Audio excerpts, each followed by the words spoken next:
Semuanya,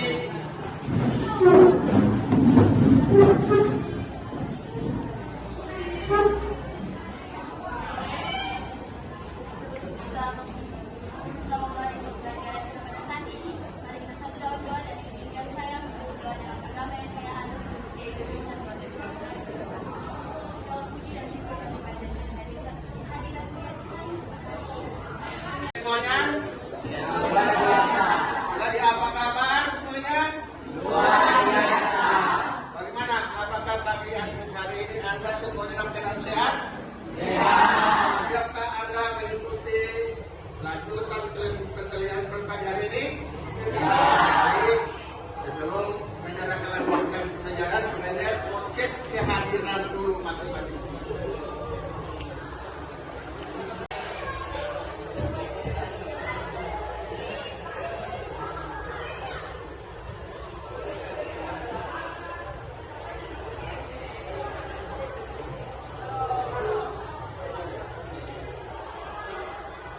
Amelia Pansarian ada?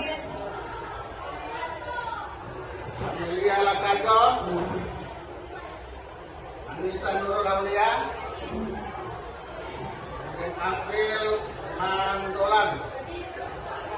Hari ini kita melanjutkan materi yang pernah saya ajarkan pada pertemuan yang lalu tentang permasalahan sosial. Masalah sosial dalam masa. Hari ini kita akan lanjutkan dengan macam-macam permasalahan sosial dalam masyarakat. Baik, silakan adik-adik sekalian aktifkan akun Anda agar Mener bisa kirim materi dan soal uji kompetensi.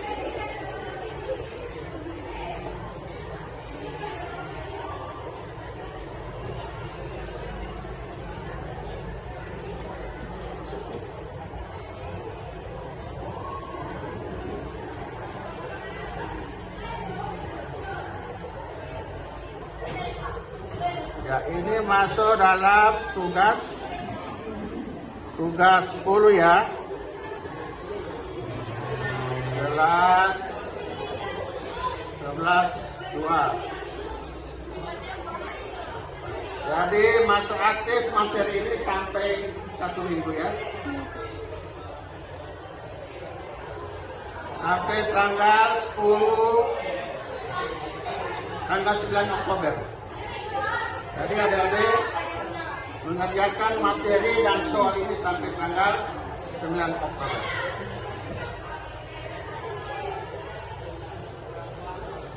Oke, coba adik-adik lihat apakah materinya sudah masuk.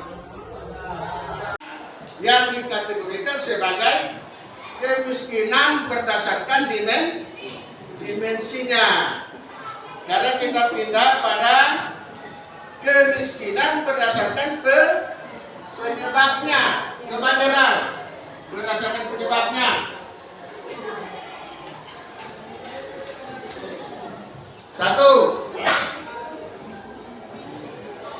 kemiskinan alamiah, kemiskinan struktural, kemiskinan kultural.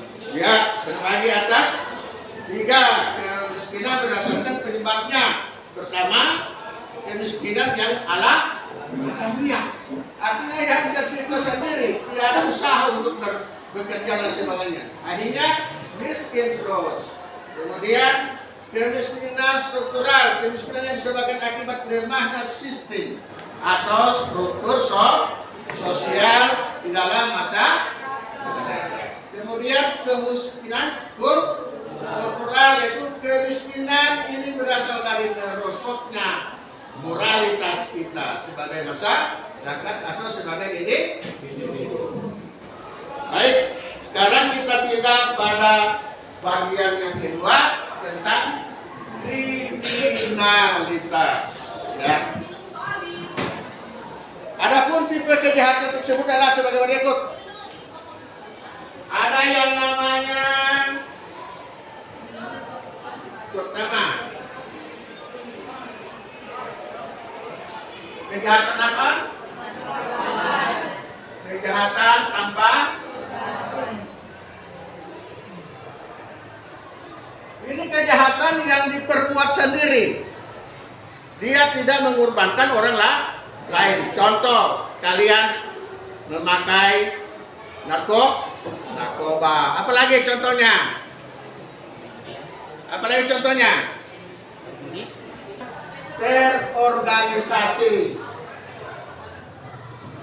Kejahatan terorganisasi. Nah, ini kejahatan yang sudah dilakukan antara negara-negara. Kemudian kejahatan kerah putih. Kejahatan kerah.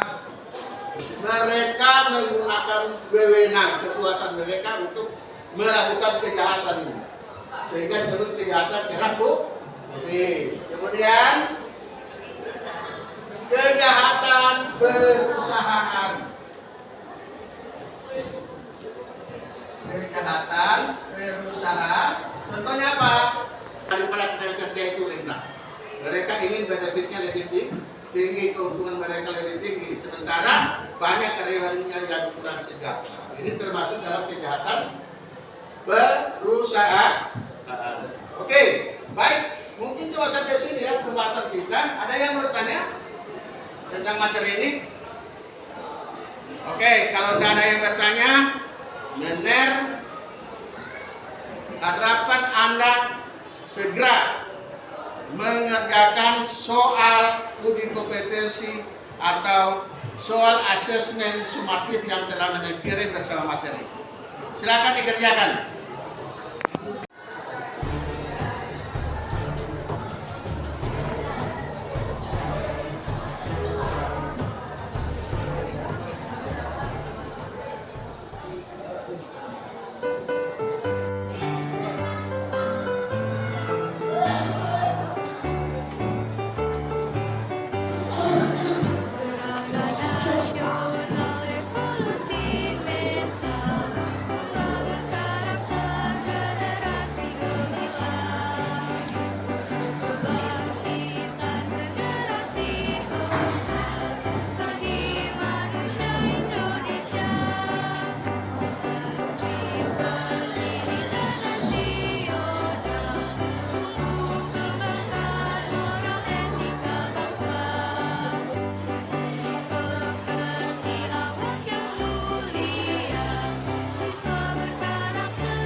Ya, Amelia Pansarian nilainya 100.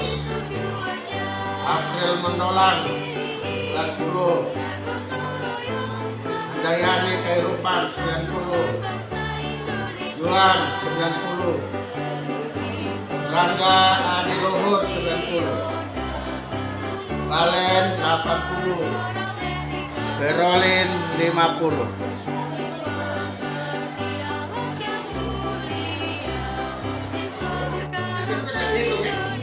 Tapi mulai dari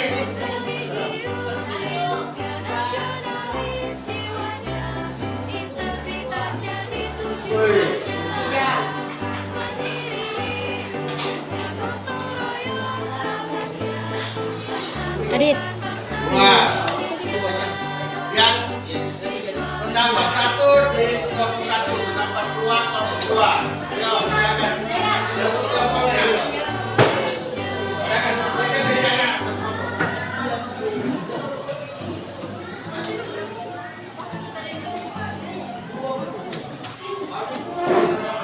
Ayo cepat.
Dari sekalian, setelah kalian mengerjakan materi berkelompok tadi, apakah semuanya sudah selesai?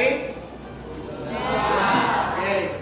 Menerapkan yang nilainya belum tuntas, ada yang masih dapat 60 segera diremedial kembali ya. Diremedial kembali. Baik, mungkin pertemuan kita pada pagi hari ini cukup sampai di sini. Diharapkan supaya adik sekalian tetap semangat belajar. Kemudian jangan lupa jaga kesehatan. Terima kasih. Selamat pagi.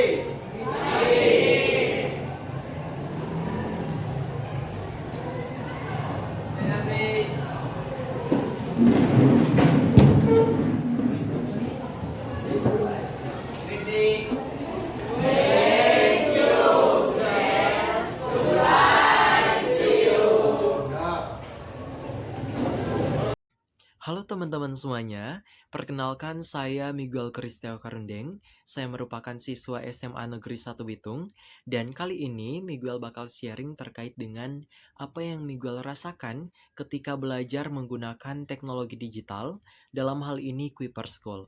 Tentunya Miguel merasa sangat terbantu dengan adanya Kuiper School ini, karena yang pertama, pembelajaran lebih dipermudah dengan adanya materi, soal-soal uji kompetensi, dan juga video pembelajaran yang ada di dalam Kuiper School ini. Sehingga kami sebagai pelajar dapat mengakses materi dan juga dapat mengerti terkait materi tersebut dengan bantuan video pembelajaran dan juga soal-soal uji kompetensi. Kemudian yang kedua yaitu fleksibel. Kuiper School dapat kita gunakan atau dapat kita akses kapanpun dan dimanapun kita berada. Apalagi bagi Miguel pribadi, sebagai siswa yang aktif berorganisasi, sangat terbantu dengan adanya Kuiper School ini. Kemudian yang ketiga, yaitu di dalam Kuiper School ini, banyak sekali kuis untuk persiapan UTBK dan juga ujian. Apalagi bagi Miguel pribadi juga sebagai siswa yang berada di kelas 12, kelas akhir, sangat terbantu dengan akses ini. Karena dengan adanya kuis, Miguel yakin dan percaya bahwa kita akan lebih mengerti dan lebih mudah memahami setiap materi dan juga setiap soal yang diberikan. Dan kalau Miguel pribadi bisa memberi nilai, Miguel kasih nilai 100/100 untuk Kuiper School.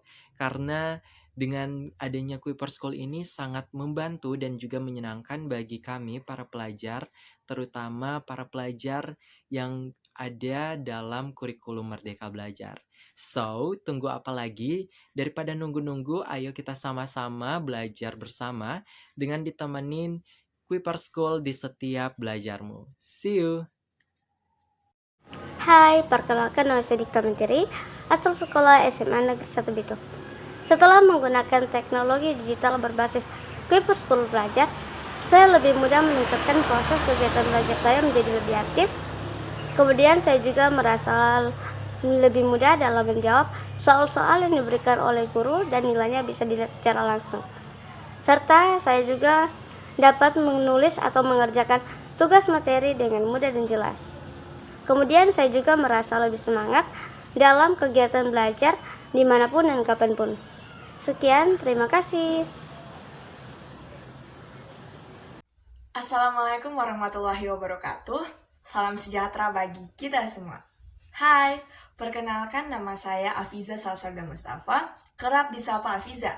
Saya merupakan seorang siswi yang duduk di bangku kelas 11 di SMA Negeri 1 Bitung.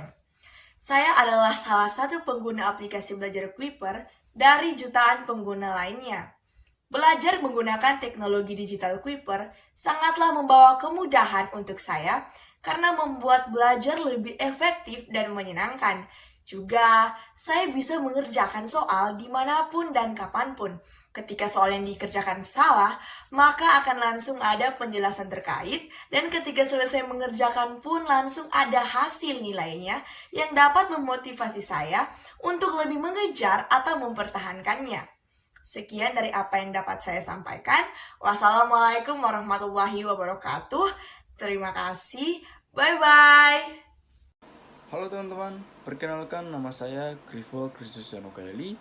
Saya siswa asal sekolah SMA Negeri 1 Bitung.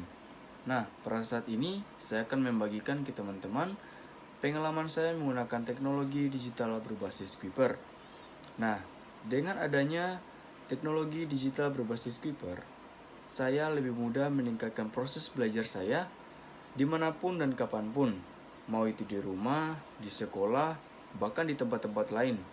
Aplikasi Kuiper ini sangat fleksibel, bahkan ada soal-soal yang bisa kita jawab. Begitu juga dengan sistem poin yang dapat kita menjawab soal. Jika sudah terkumpul, bisa ditukar dengan tema-tema yang sangat menarik. Dan juga dengan ringkasan materi yang ada di Kuiper itu sangat banyak. Jadi teman-teman bisa belajar konsisten dengan adanya teknologi berbasis Kuiper ini. Itu saja pengalaman-pengalaman saya menggunakan teknologi digital berbasis Kuiper. Terima kasih. Assalamualaikum warahmatullahi wabarakatuh. Perkenalkan, nama saya Muhammad Nistal Syaputra Tulainan. Saya merupakan siswa kelas 11 dari SMA Negeri 1 Bitung. Saya adalah salah satu pengguna aplikasi belajar Kuiper. Menurut saya, belajar menggunakan aplikasi ini akan sangat membantu dan memudahkan kita pada saat belajar. Kita bisa mengerjakan soal dimanapun dan kapanpun yang kita mau. Jika kita salah menjawab soal, akan ada penjelasan tentang jawaban terkait soal tersebut. Dan menurut saya, ini adalah salah satu fitur yang sangat bermanfaat dan membantu kita pada saat belajar. Sekian pendapat singkat saya tentang aplikasi belajar Kuiper. Wassalamualaikum warahmatullahi wabarakatuh.